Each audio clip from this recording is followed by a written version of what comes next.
I've never gotten the full hour before. Y'all just keep giving me more and more privileges. I'm not sure you want to do that. Um, Before I say anything, Janet, there was a comment in the chat asking for your Etsy link, your Etsy site. So you want to drop that in there. And also, before we get started, I'm going to ask everyone to take a second. You are going to need a tool for the work that we're going to do today. So, one of the things, one of the things that makes my work very different from most mind body practices is that we are actually getting into the fascial system and having an effect on the physical body. So, instead of using the mind to go into the body, we go into the body first and then see how that integrates into the mind, what the mind comes up with based on the body-led approach.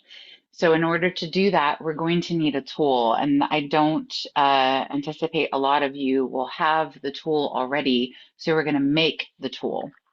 Typically, what we use, one of the tools that I love to use in my practice is a 5-inch round air-filled squishy ball.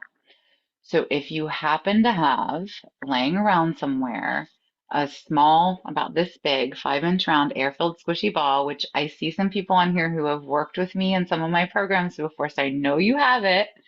I'm going to ask you to go grab that now. If you do not have that, what I'm going to ask you to grab is a washcloth, and this is like a kind of a more kid-sized washcloth. Less is more, small washcloth, and a rubber band or a hair tie of some sort.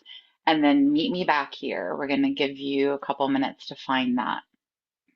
Everyone's going to need their own. The other thing you're going to need is a space where you can lie down.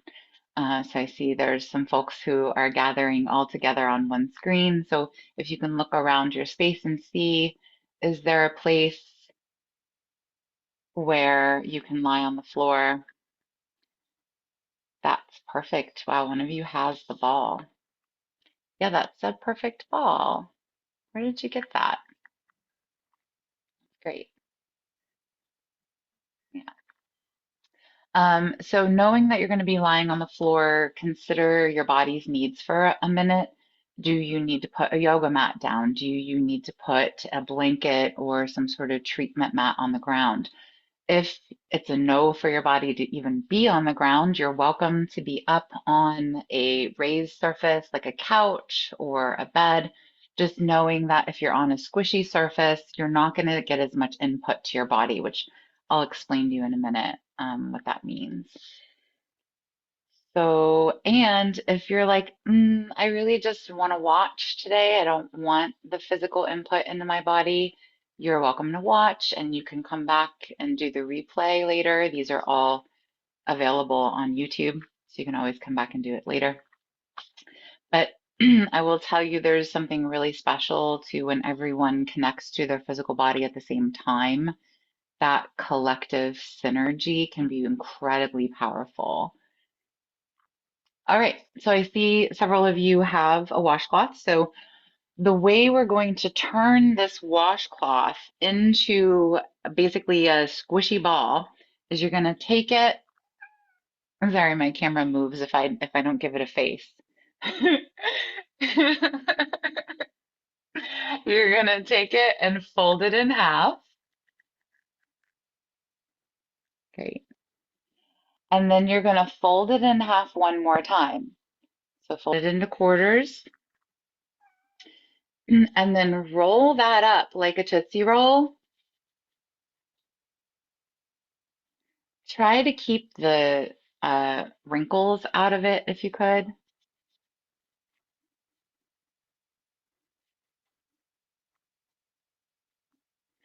And that is a little less than 4 or 5 inches, it's probably about 3 inches, but closer to 4 inches in diameter.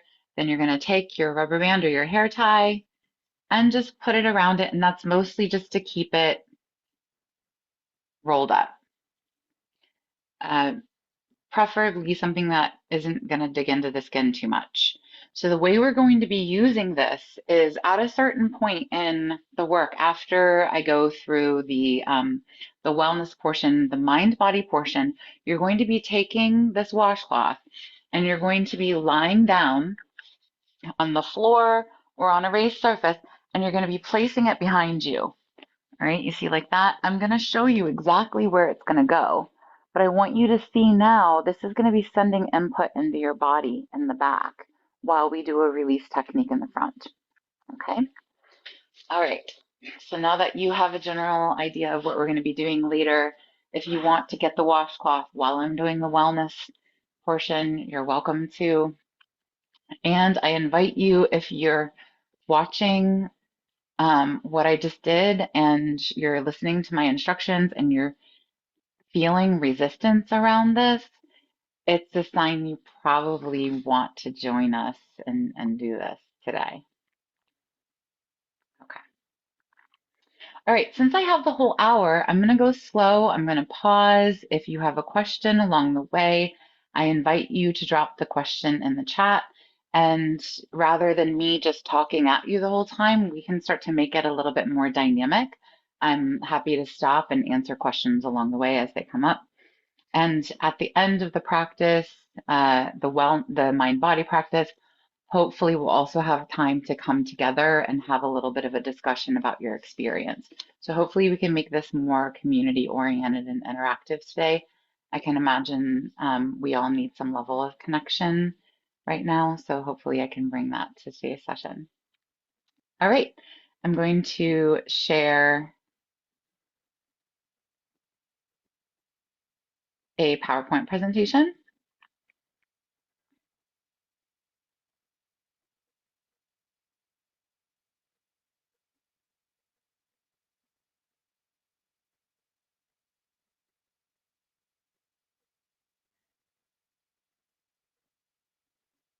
Make sure this is what's showing up here. Great. Whoops. I like to use visuals. I've learned over the years of doing this that it helps folks to get that multisensory approach. You can also see at the bottom there, there's some transcription of what I'm saying. So if you want to follow along. As Janet said, what I'm going to be talking about today is how to read the somatic signals or the body cues that what you're dealing with functionally is in the body.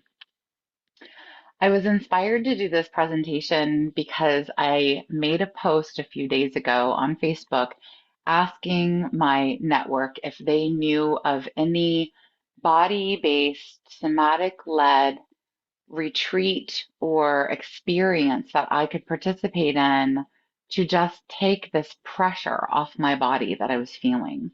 The past 5 years has been incredibly difficult for many of us. And I could feel that I was holding tension in my body that was creating a set of symptoms in my body that I just wanted a space to release. Now, this is the work that I do. If you've been on some of my previous talks, you've learned like I use a body-led approach to recovery, to trauma recovery.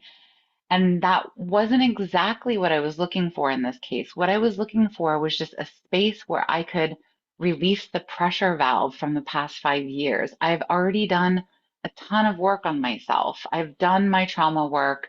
I'm aware of what's causing my behaviors. I have done a ton of mindset work. I've done a ton of therapy. I've done a ton of business coaching. I've spent thousands and thousands of dollars on different types of approaches. I've done functional medicine. I've worked on my digestion, my cellular health. I feel really embodied with where I'm at in my life right now. I just knew that I was holding a lot from the past 5 years and I needed a space to release that.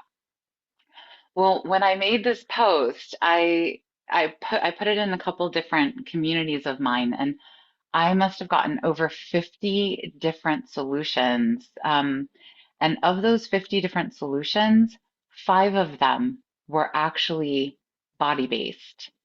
They were actual interventions or approaches that led with the body to release what I knew I was holding in the body. The rest of them were mindset coaches trying to tell me how I was getting in my own way and I was the reason why I wasn't making progress. Or, let me tell you about my latest and greatest approach. If you just pay me $10,000, I'll release that from your body forever. And it had nothing to do with actually touching my body. We were going to get on the phone and he was going to, coach me basically. So I started thinking, you know what? I have all the tools I need here. I don't need to like keep replaying all these old records and going back and looking at the same shadow over and over again. I really just needed a space where I could lovingly hold what I was holding in order for it to come up and out. It's the equivalent of getting down to the level of a child, looking them in the eye and saying, I'm listening. Show me what you got. And then when you do that, the kid is like, they're talking your ear off because it's like you've made that connection, right? And that's really body-led healing. You make the connection, you create the sacred, secure, safer container, and then the body's like, oh, I get what we're doing here. Yeah, we're just gonna let it all go now. Right. So how do you know that's what you need?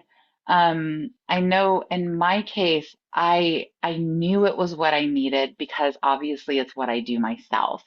So I didn't have to waste my time digging, sifting, and sorting through, those 50 plus solutions. I didn't have to spend a bunch of money.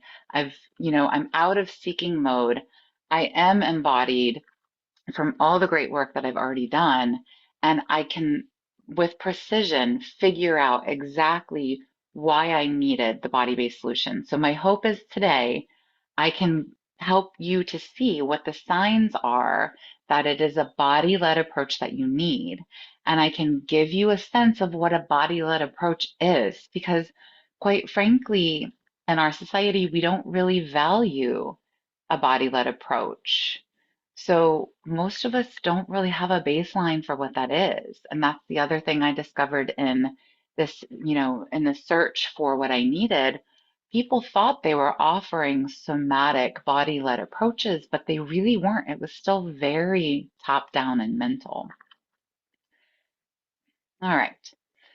So Jean-Pierre Barral, he is a mentor of mine. He's a doctor of osteopathy and a physical therapist. He's the creator of visceral manipulation. He wrote a brilliant book called Understanding the Messages of the Body.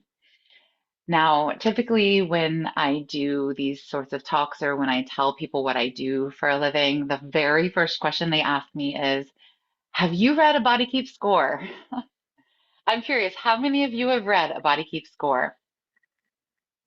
Yeah, it's usually people's first introduction to body-led healing or understanding how the body holds trauma. However, I find Jean-Pierre Barral's book, Understanding the Messages of the Body, to be a much more effective introduction to this concept of how the body holds trauma, because it is looking specifically at the organs in the body and understanding how those are linked to emotion. So, in the book, Understanding the Messages of the Body, one of the things he said is psychosomatic phenomenon occurs when emotional residue pours into our organs. So, what do I mean by that? Well, when we have experienced any sort of stressor, the very first thing that gets triggered is our mind, or more specifically, our limbic system. So on the screen here is a picture of the limbic system.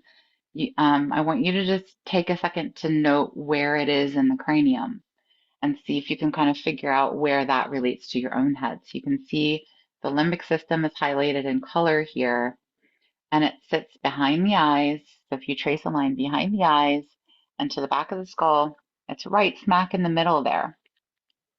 And if you find the point of your head or the vernix of your head and point straight down.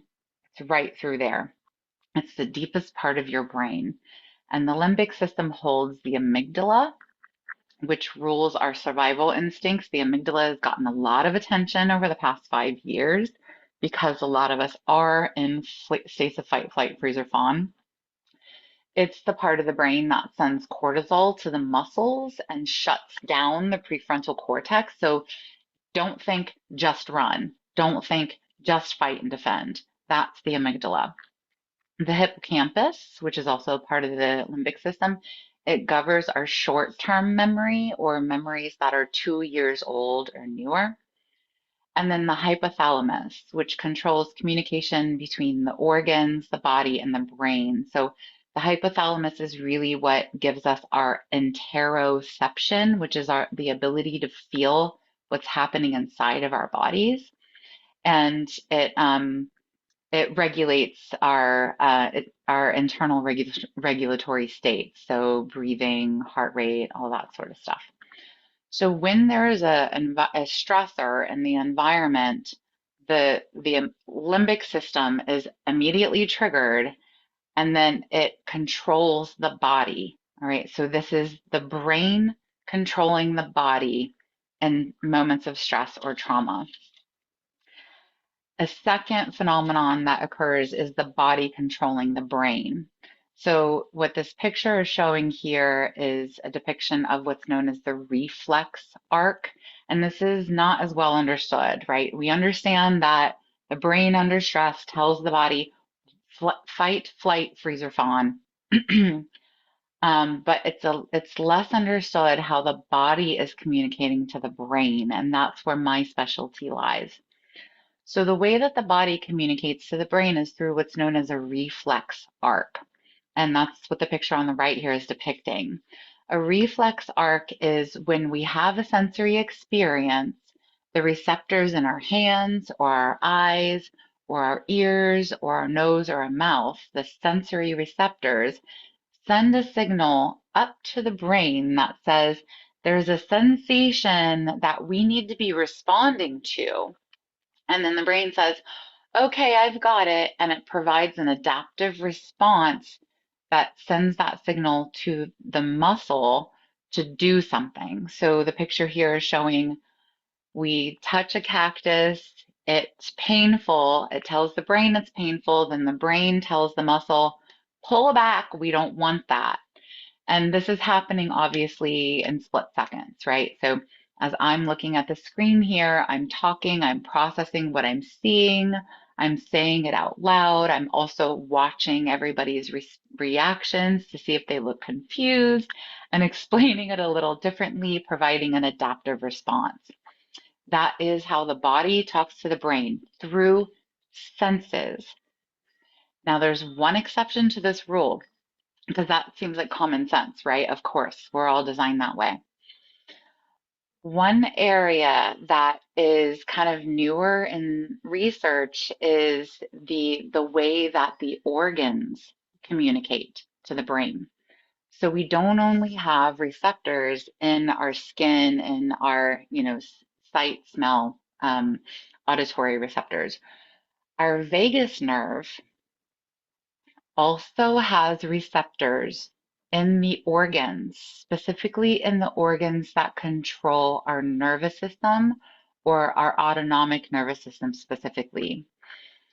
So, as I'm saying this might sound a little familiar to some of you if you've heard of like polyvagal theory, for example. The vagus nerve has also been getting a lot of attention over the past 5 years because if the vagus nerve isn't regulated, then those organs can't be regulated. And then what happens is if the organs aren't regulated, it sends a signal to the brain, something is wrong here, we're under stress. So those organs in the body, if they're not functioning correctly because of stress, and I'll talk about some other reasons, then they're going to send a signal to the brain that something is wrong and we need to change something. Those are the two ways the brain talks to the body and the body talks to the brain in an adaptive response in real time. The issue that we're finding 5+ years in, the reason our bodies are starting to, feel a lot more breakdown over the 5+ years is because we have been exposed to stress over a prolonged period of time. And that's not what our primal brain, our limbic system, is designed for. We are basically overloading our brain, causing that limbic system to stay in states of fight, flight, freeze, or fawn, which then causes our muscles to stay in a state of contraction. So prolonged exposure to stress keeps those muscles in a state of fight, flight, freeze, or fawn. On top of it, we've had physical issues like accumulative traumas from COVID, for example. So after a while, those traumas start to accumulate, and that doesn't even include the things that existed prior.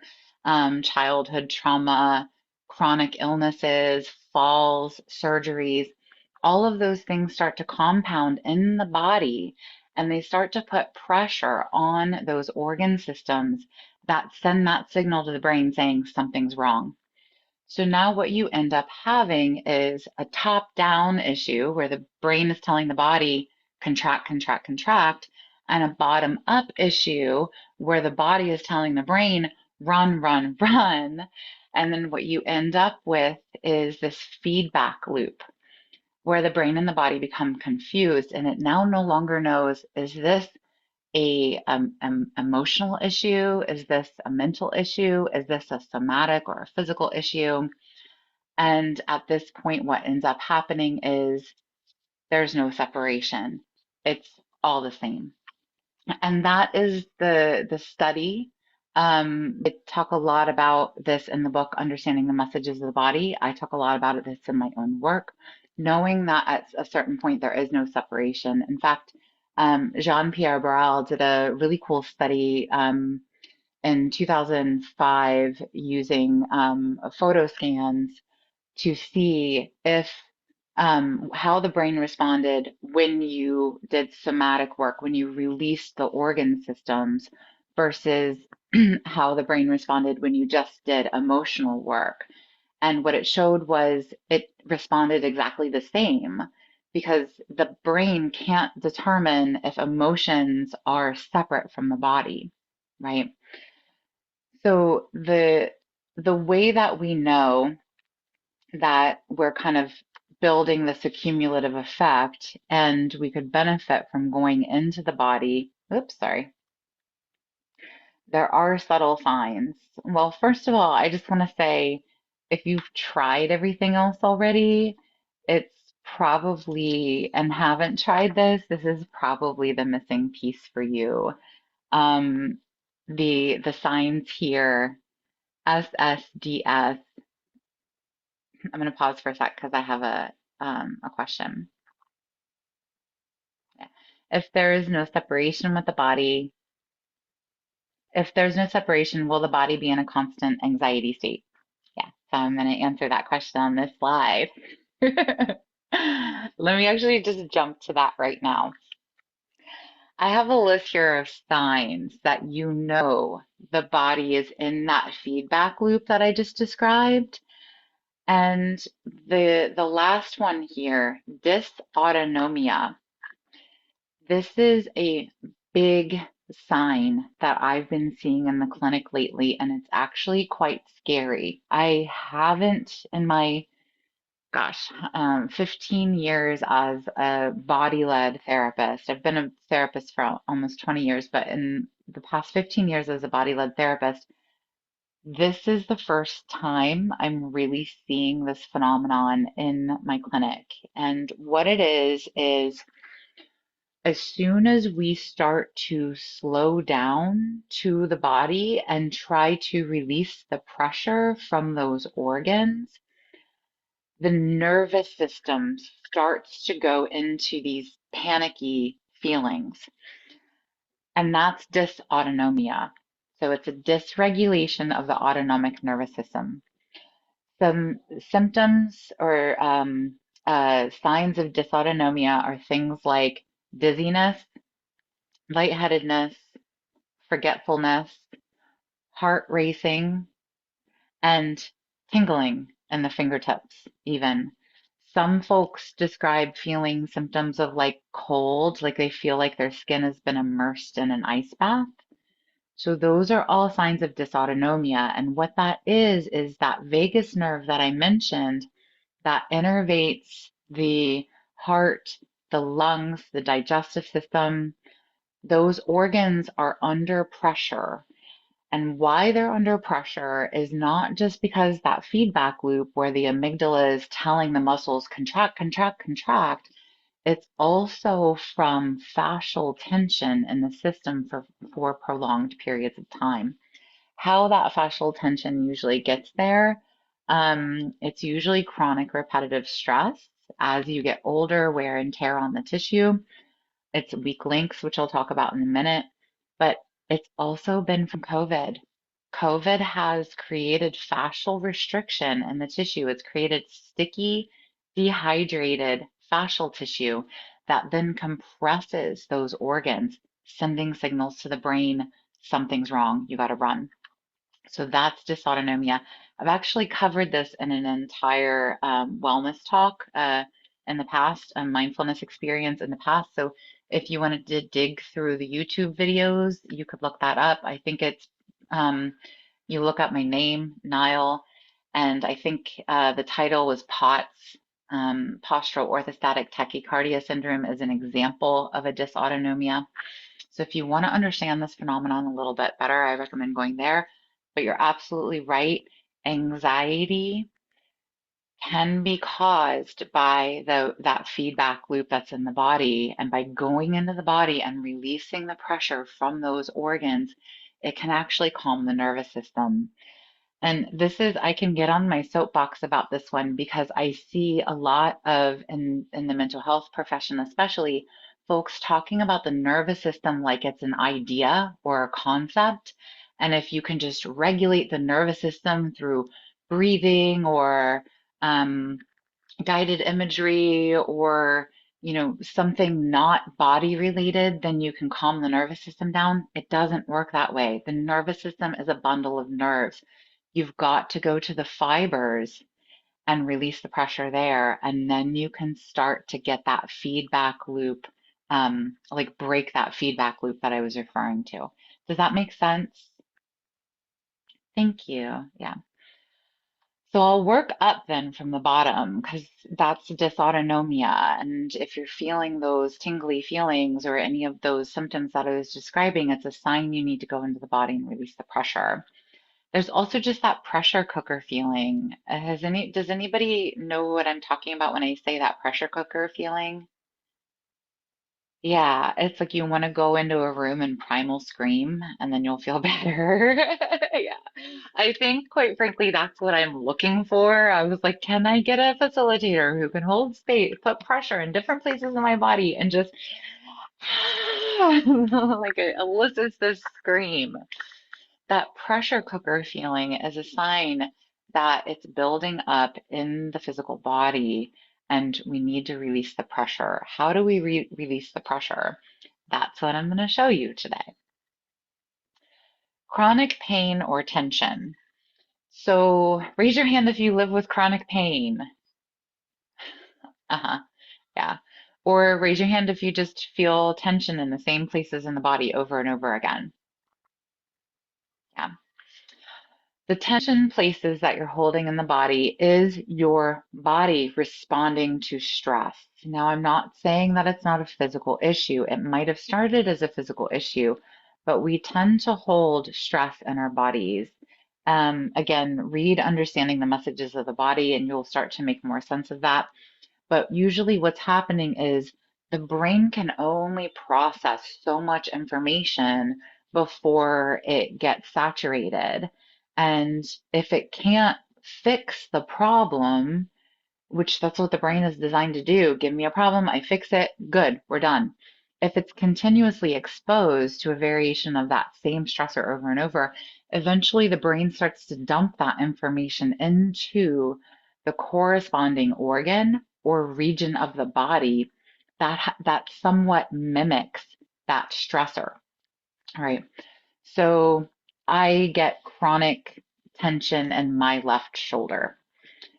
My left shoulder, the shoulders are where we kind of carry the weight, right? We carry weight in our arms. Usually if we're carrying something heavy, we carry it in our arms, right?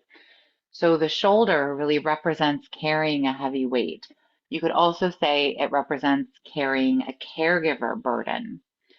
So if you have a history of being responsible for if you've like had to hold too much in your life or you've dealt with a caregiver burden, after a while, if that stressor is not resolved, it starts to go to the shoulder. Another example is the stomach.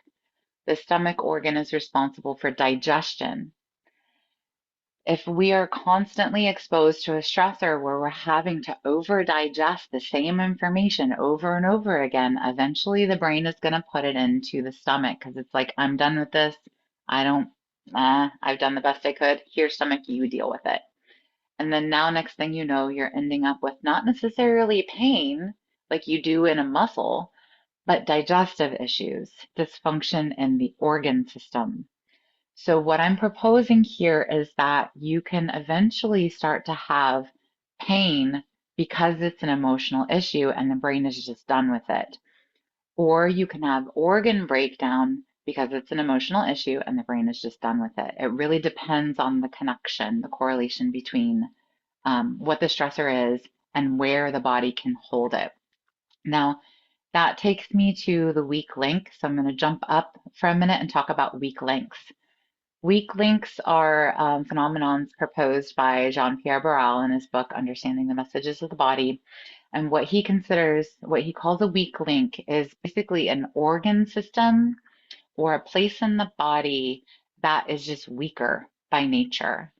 And why is it weaker by nature? Oftentimes it's genetic, it's inherited. So, an example of this is the pancreas. I see a lot of clients who come with pancreatic issues and their parents had pancreatic issues. Weak link can also be a scar in the body. So if you've had a cut from surgery or an injury in a fall, that place in the body starts to get more fibrotic. Scar tissue is not healthy tissue. Our bodies have these beautiful abilities to heal, but in that healing, it's never quite the same again. And that's what a weak link is. Why weak links are important is because they often become the site of where stress is held in the body. It's like a sponge, right? So that weak link becomes a sponge for stressors in your environment. It just says the tissue is tighter there and it's capable of holding more there. All right. And then I skipped over weakened immune system. This one I think is a sign that we don't really give enough credit that it's in the body, and then we try to treat it using functional medicine or top-down approaches to strengthen the immune system. Whereas if we would just go to where the pressure is in the body, release that feedback loop, the body would start to reverse some things on its own. So if you're getting to a point where your immune system is weakened, you're dealing with chronic issues, it's likely it's because it's at the end, like it's become a straw that broke the camel's back situation. Go to the body, release the body, let the body start to, recalibrate itself. The body is designed to seek homeostasis. It will do it at all costs. That's how you usually get into this mess in the first place. So if you take the pressure off the body, those systems can start to work again. Last sign that it's probably in the body is SSDS, which stands for same shit, different day. um, I think we've been replaying the same shit different day for a really long time, like more than 5 years, but especially the past 5 years. Hasn't it felt like Groundhog's Day for at least 5 years? Yeah, yeah. So what I mean by that is, have you ever been having an emotional response to something, and like literally it's like you're watching yourself have that emotional response and you're like, why am I having this emotional response? I should know better. You like can't control yourself, right? Or another example is you work on a behavior pattern that you have that you know doesn't work. Let's say it's like a relationship pattern, like a avoidance pattern in your relationships. And you've done funny, not funny. Sorry, sorry, I'm calling you out right now. So, the folks who are on here, you're obviously on here because you're really emotionally intelligent. You value a growth mindset. So you've probably done a lot of work on yourself already, right? Yeah, give yourself that credit. Okay, all right. You have, you know your patterns, your attachment style. You have, done a lot of work around that already. And then one day you end up doing a thing that looks slightly different from the things you usually do, but it's a new version. Oh, that's new. Okay, great. Now I got that to work on too. That's what I mean by same shit, different day. The old trauma patterns are not going to go away as long as the body is still seeing them as real. They're still alive, as if they're still happening because the body's under pressure. So you can do all the mindset work you want and slightly shift that response, but it's almost like you're spinning your wheels. Like at a certain point, it starts to feel like you're spinning your wheels. Why is this coming back up again? I thought I worked on this already. Okay. So those are the signs that it's time to go into the body, which I think I've done enough talking now. So I'm going to stop and we're going to do that. We're going to go into the body. Okay. So I was feeling into this group. Let me just do a little time check. I was feeling into this group and thinking, what could this group use? And what this group could use is the same thing the collective could use right now, which is pressure relief on the liver. Oh, so you all are like, yeah, how did I know?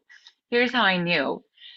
The liver holds rage, and not just any rage. It's the rage you don't want to look at because you have done all these things to come across as you got it together. You got your stuff together. Mm-hmm.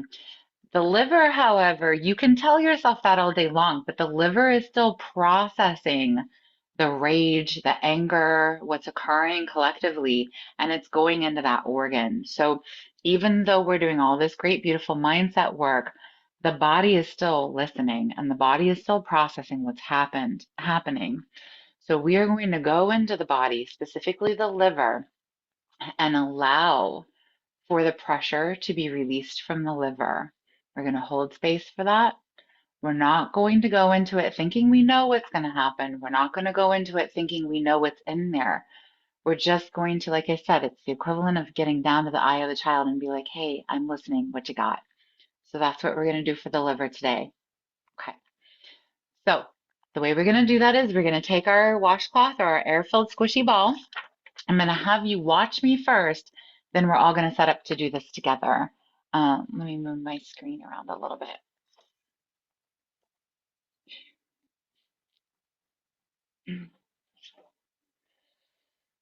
Okay. So to find the liver is located on the right side of the body. And if you just place your hand on your ribs, we're going to go directly on skin here. So I'm showing you my belly.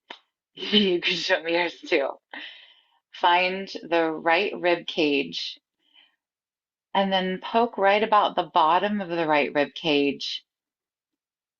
And you're going to feel a tender spot in there. I want you to poke hard enough that you can actually feel a tender spot in there. And see if you can hook your fingers a little bit below that tender spot. That's the bottom of the liver. You have your liver in your hand. Yeah. Right. So again, find your ribs, drop below the ribs,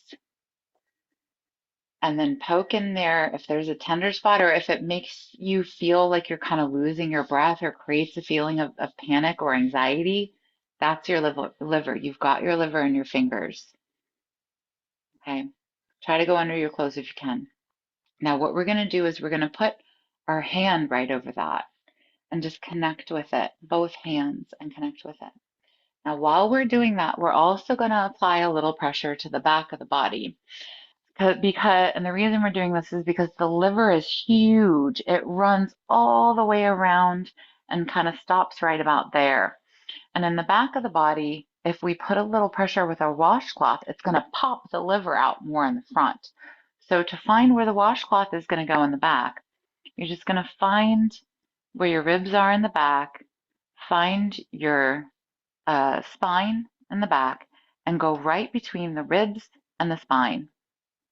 Right about in there, there's a fleshy part right there, and poke right in there.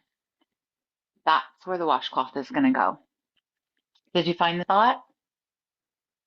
All right, if you found the spot for the washcloth, let's go ahead and lie down on our backs.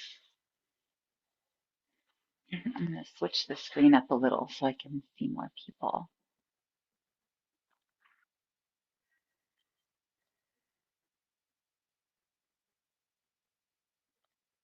All right, and if you want me to keep an eye on you, please feel free to keep your screen on. Otherwise, I'll just trust that you found the spot.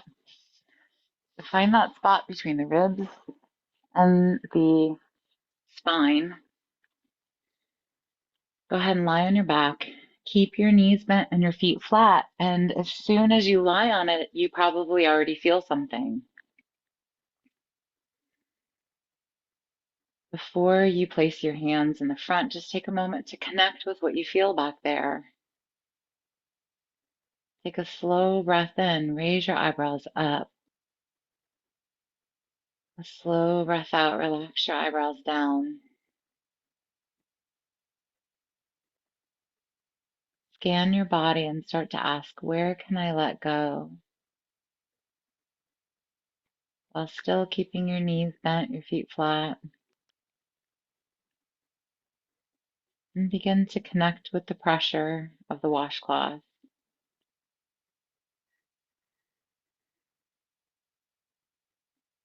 And some of you may even notice there's like a tug and a pull playing out here. The shoulder might be twitching. The heart might be racing. The breath might be shallow.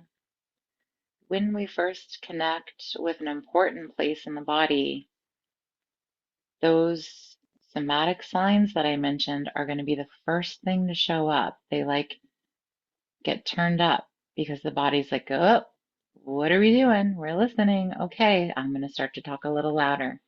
These are all things that you might already live with on some level. So breathe into them. Let your body know, I see you. Take note of what those things are. You can write them down after.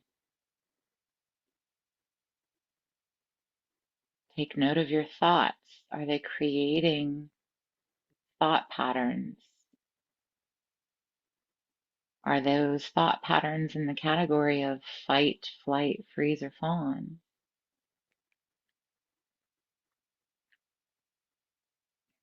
Are you waiting for me to tell you the next thing to do? If you are, it's all a cue to take a breath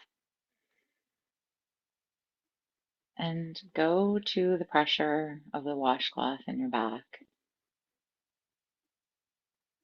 Let your hip flexors start to soften. Let your knees fall together. We're going to keep our knees bent and our feet flat here so that it puts more pressure into the washcloth in the back. It also protects the low back a little bit more. And then now I'm going to guide you to find the liver in the front. So we found it before. See if you can just place your hands over it now in the front. And if you're sitting, you can just place your hands there on the right side.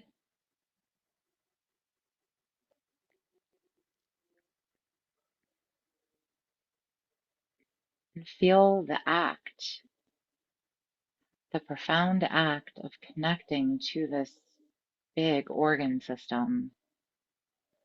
Feel the warmth and the pressure of your hands.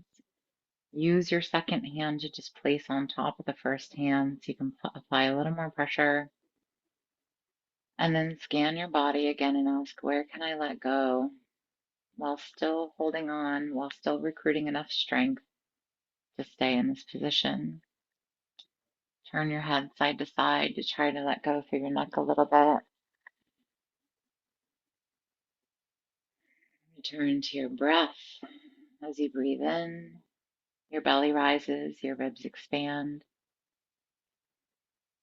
As you breathe out, your belly falls, your ribs fall.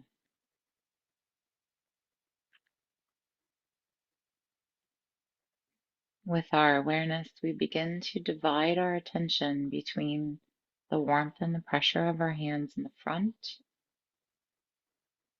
and the pressure, the gentle pressure of the washcloth in the back. If you're using a ball and this is feeling too intense, you have permission to switch out to something smaller.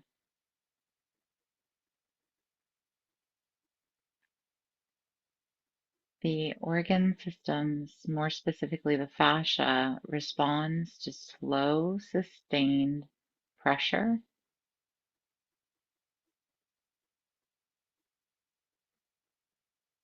To be more specific, 5 minutes, 3 to 5 minutes minimum. So as your hand is holding, connecting over your ribs,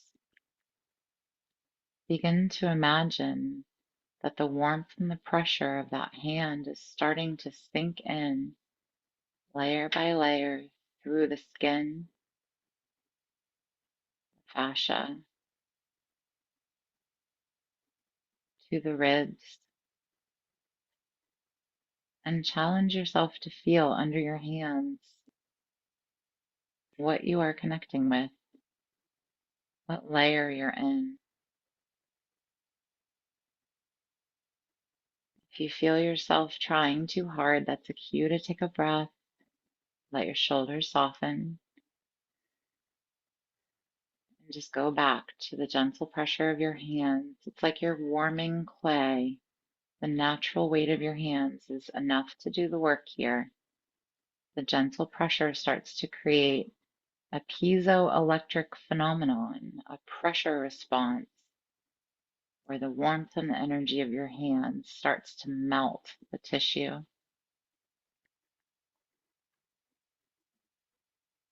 Breathe underneath your hands.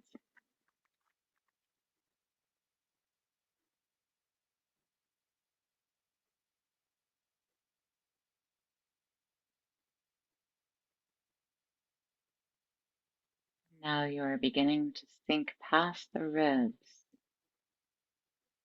into the viscera or the casing of the liver.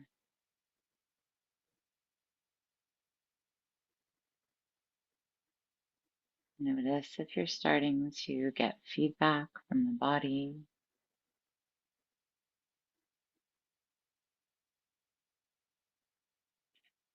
Breathe into the back of the head and the neck, asking to let go here.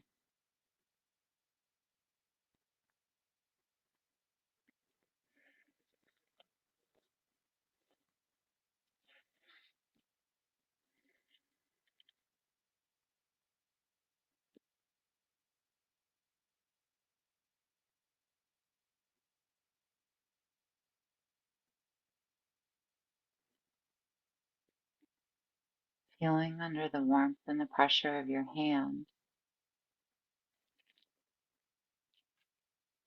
Suddenly, you're talking to your liver.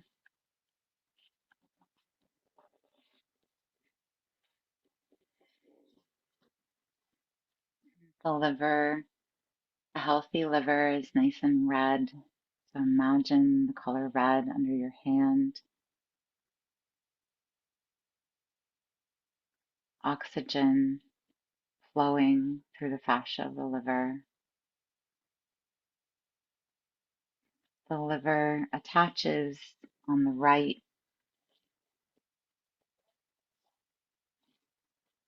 against the rib cage.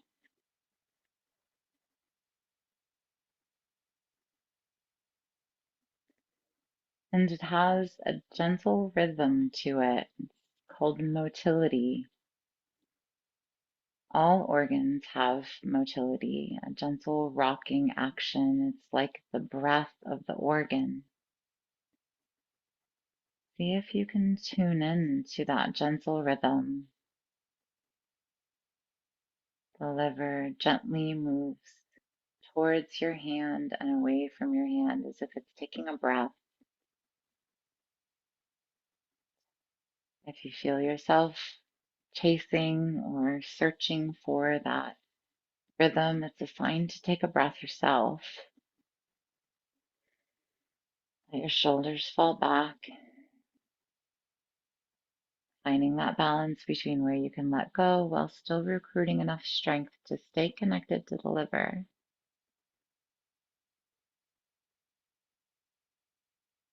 And then suddenly that rhythm reveals itself to you.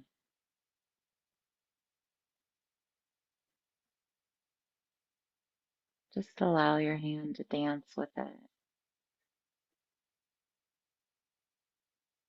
Breathe into it, releasing any tension in your throat, between your eyes, the back of your head.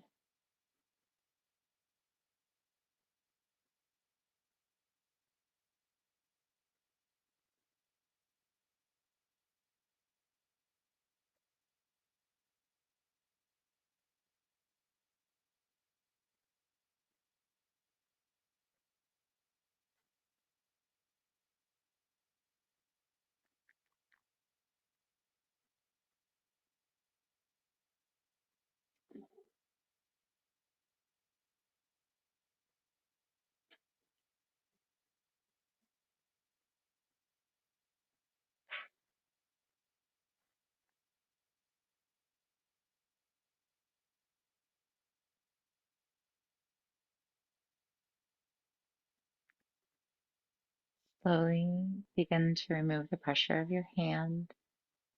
Take a few slow breaths, opening between your eyes, turning your head side to side. And I'm just going to have you push from your feet to tuck your pelvis under a little, letting your bottom clear the table or the floor or the bed or the couch just by like an inch or two, because that washcloth in the back is also releasing the back body. That's our turtle shell, right? So do a couple of those. Tuck the pelvis under, pushing from your whole flat foot, squeezing between your legs, and come down. Turn your head side to side so you're not using your head, and do one more of those. Maybe try to pair it with your breath. Okay, start to gently roll to one side and push yourself up to sit. And come back to the screen if you would. I invite you to take a moment as we talk. We just have a minute left to write down your experience. Um, if you'd like, you can share your experience in the chat, but really, this is for you to process. When we connect in this way through slow, sustained pressure, it does have a release effect. I'm curious, did anybody feel a release or like a whoosh or movement or anything like that? I did, and I felt it right around my liver, and I think it connected to my intestines as well. Amazing. Write that down. Take a note of that. That's your body telling you where the connections are. And so I want to say, finding where to start is an art. It's not something that we intuitively know necessarily. You're welcome. Because the mind, the amygdala, is trained to look for pain. It's trained to look for the problem. So it will focus on the symptoms, not the connections. So it really takes a trained practitioner to start to show you, find the symptoms, but look elsewhere for the source. The liver is often a really big source of, what we're holding in our bodies. And there are some other places like that too. So after we disconnect from here, my recommendation is please drink a ton of water. Go for a walk, keep it moving through, record what you experienced. If you want to process it with me, you can find my information on BlueNileTherapy.com and you can book a call. I'm happy to chat with you about this. But give yourself space to really like move through the detoxification that you might be feeling from this. Castor oil packs is another really great thing. You can put castor oil over the liver, and that will help to just like suck up any toxins because toxins do get released after a physical release like this. You're so welcome, friends. Thank you so much for joining. I guess, do I get to just sign out? Did you give me all the control today, Janet? You are a co-host today. Okay. Well, thank you everyone so much for coming. I'm around BlueNileTherapy.com. Schedule a 30-minute connection call. If you have questions, I'm happy to chat. Thanks so Now, much. Nyle, do you do in person and online or just in person? Correct. I do both virtual and in person. We can do a hybrid of both, or we can just do virtual if you need virtual. My in-person, my clinic is in Silver Spring, Maryland, near the Whole Foods there. Yeah, I'm local. All right. Thank Thank you, you. everyone. Have a You're so beautiful welcome. weekend. Thank you, Nyle. And Dr. Kogan will be back next week. Take care. Bye-bye. Bye. Bye. Thank you. Thank you.